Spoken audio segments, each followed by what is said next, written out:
Now, we're going to move on because picture this. It's Christmas 1526. Anne Boleyn is in Hever Castle and has decided to accept Henry VIII's marriage proposal.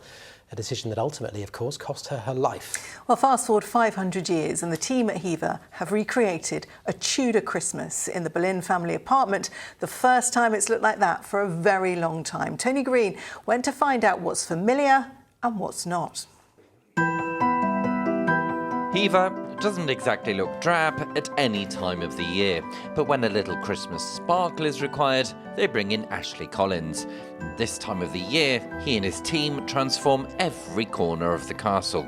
This year, they have 33 trees. How many trees is too many trees? Well, for me, quite a few, but I don't actually put one up at home because I have enough trees here. But overall, I think Hever needs trees, and each year we add more trees in. We started off with 10 trees when we've grown over the years, and this beautiful room we're in now, the long gallery, has 6 13-foot trees, and I'd like to put more in, but because we have some gorgeous Tudor paintings, we can't. Those paintings include Hever's most famous resident, Anne Boleyn. She will feature on a Hever bauble this year, along with Henry VIII's other wives. The Boleyn apartment has been decorated as it would have been 500 years ago. We know that Anne is in residence throughout the 1520s during the King's Great Matter when he's trying to annul his marriage to Catherine of Aragon.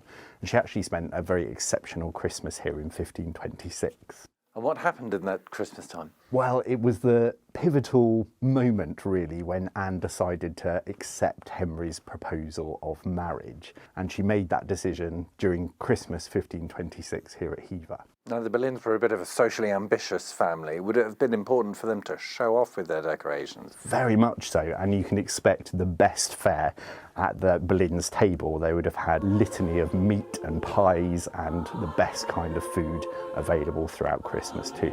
No Christmas trees here, they're a Victorian tradition. Much like Christmases today, it looks like they ate very well. There are some familiar things here, and then there are some that are less familiar. Talk me through what we've got. So obviously, you know, pies, lots of fruits, dried fruits. They've got sugared fruits as well. Obviously, you've got lots of meat. Their diet was heavy, meat heavy.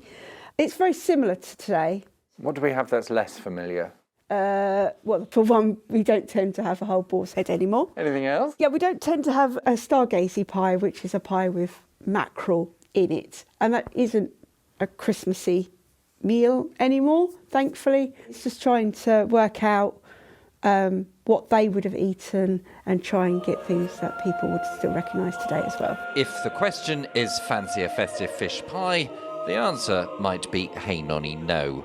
Visitors can immerse themselves in the sights and smells of a Tudor Christmas without having to eat any of it. Tony Green, ITV News, Hever Castle.